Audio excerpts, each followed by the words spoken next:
We must hasten to Riften before Mercer can do any more damage to the Guild. You've come this far, so I see no harm in concealing it any longer. The Twilight Sepulchre is the temple to Nocturnal. It's what the Nightingales are sworn to protect with their lives. Everything that represents Nocturnal's influence is contained within the walls of the Sepulchre.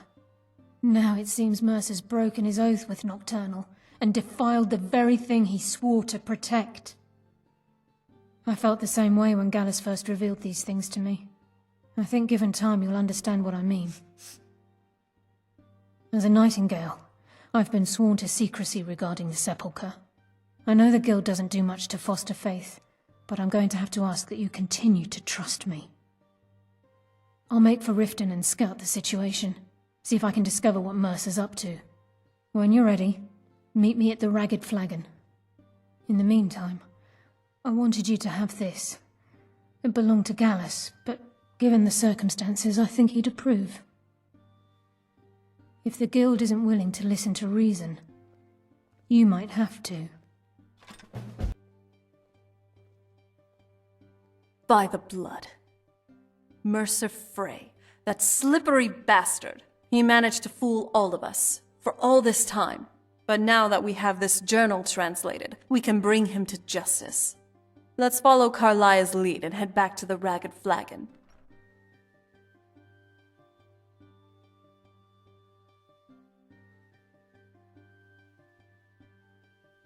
All right.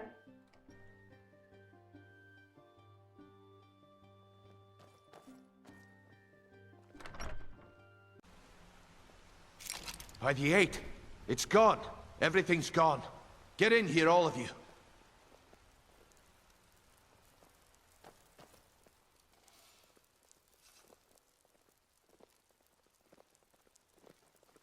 The gold, the jewels, it's all gone.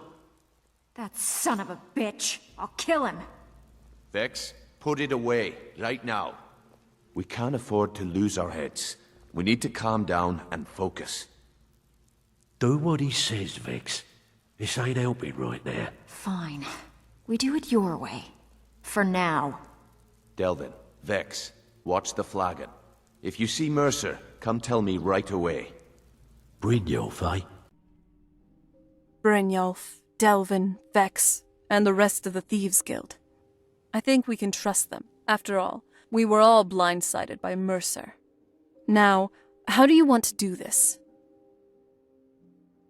Not the best idea, I'd say. If I were a betting woman, the whole of Riften would know. Nothing else, then?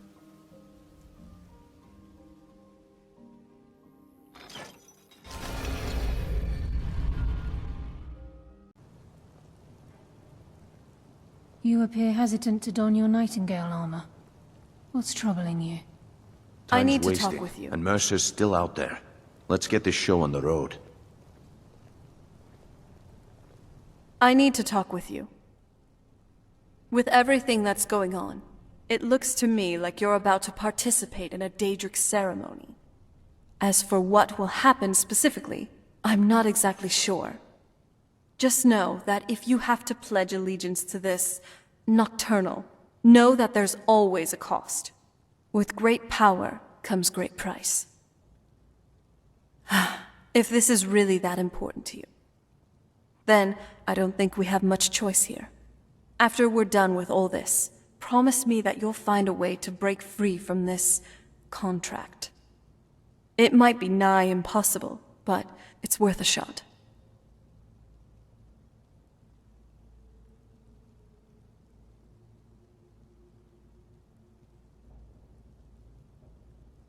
Thank you. It means a lot to me. You're such a sweet talker. I'll be keeping an eye on you, and I know you'll be doing the same with me.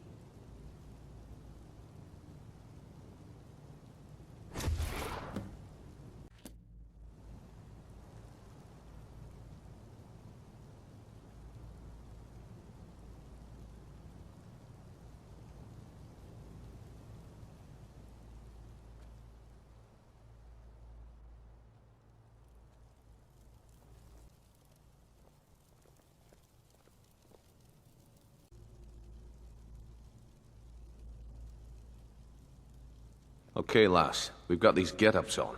Now what? Beyond this gate is the first step in becoming a Nightingale. Whoa there, lass. I appreciate the armor, but becoming a Nightingale? That was never discussed. To hold any hope of defeating Mercer, we must have Nocturnal at our backs. If she's to accept you as one of her own, an arrangement must be struck. What sort of arrangement? I need to know the terms. The terms are quite simple, Brynjolf. Nocturnal will allow you to become a Nightingale, and use your abilities for whatever you wish. And in return, both in life and in death, you must serve as a guardian of the Twilight Sepulchre. Aye, there's always a catch. But at this point, I suppose there isn't much to lose.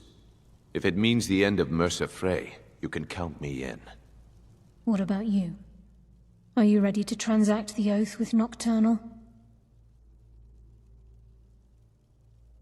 Good. After I open the gate, please stand on the circle.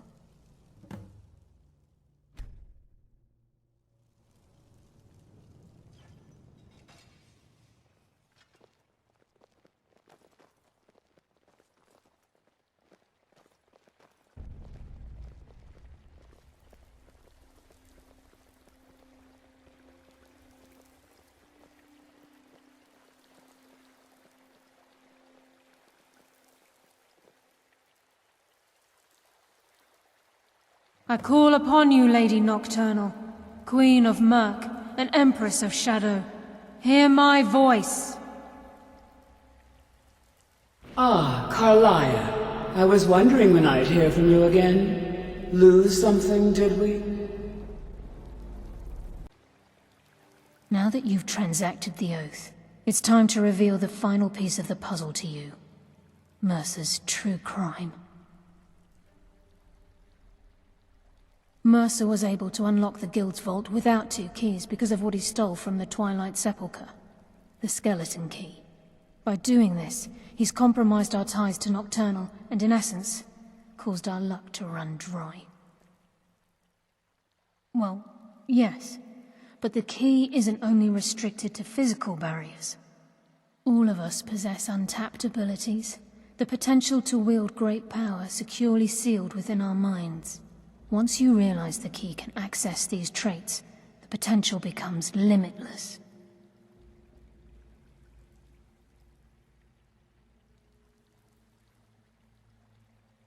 Good. Then you understand why this is about more than just Mercer's lust for power. If the key isn't returned to its lock in the Twilight Sepulchre, things will never be the same for the Guild. As time passed, our luck would diminish to the point of non-existence. And whether you know it or not, our uncanny luck defines our trade. Very true. In our line of work, it's quite rare we set out to return a stolen item to its rightful owner. So, it's done? Thank you. Mercer is a much more pressing matter at the moment, but after we're done, I'll start doing some research about Daedric contracts. Possible loopholes. Ways they can be void. Now, shouldn't we get going? Brynjolf and Karliah said to meet them in King... whatever it's called. Well, I'm here if you need me.